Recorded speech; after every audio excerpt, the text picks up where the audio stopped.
But a couple years ago, I had the great privilege of getting command of a destroyer in the Navy. And at the time, we weren't quite the worst ship in the Pacific Fleet, but we were probably third or fourth from the bottom. And as you guys know, I don't get to pick and choose my missions, and I don't get to pick and choose the people that are assigned to me. I have zero input into the budget that we're given to accomplish our mission. My opportunity was to engage my crew and to connect with them and get them to have a sense of urgency that yeah, there's so many things we don't get to control. Let's focus on the things that we can. I'm going to invest in you. I'm going to make sure you have the training so that you know how to be number one. I'm going to listen to you. I'm going to connect with you. And I'm going to try to create a work environment where I would be proud to have my own family members come be a part. And by focusing on the one variable that I had the ability to influence, my crew turned their own ship around to become the best ship in the Navy.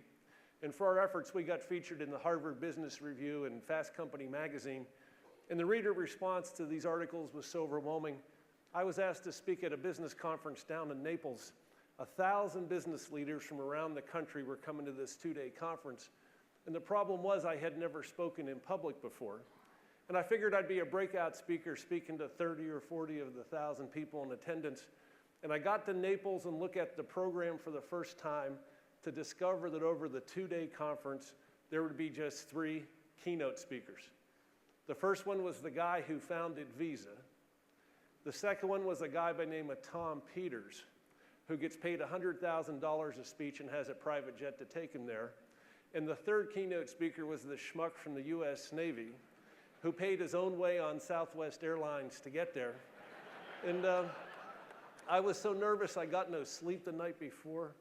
I get up after Tom Peters, I'm nervous, I'm intimidated. And 20 seconds into my very first speech, there was a lady sitting directly in front of me, gets up and makes a very visible display of walking out on me. And sweat just started pouring off my face. I couldn't believe I'd be that lousy that soon, that people were already leaving. But I stumbled through the rest of the speech, and I met this lady at O'Hare Airport 4 months later. And she came up to me and said, "You may not remember me, but I was the lady who got up and walked out on you at your first speech." And I said to her, "Lady, I'm never going to forget you." And she said, "I need to tell you why I left." She says, "I'm from Berkeley, California, and I hate the US military."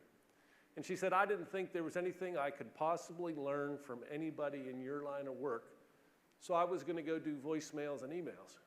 She said, "But by the time I got to the exit, I realized that I faced the same challenge that you face, that yeah, I can order my team to get a mission accomplished, but I can't order excellence. And the excellence only comes about when us leaders, us captains of our own ship, create and lead those engaged associates and connect with them so that they take just as much ownership of the business as we have for it." And she says, "You don't know this, but by the time I got to the exit, I realized I wanted to listen to you." Turned around, took a seat in the back row. To this day, 8 years later, we've become best friends.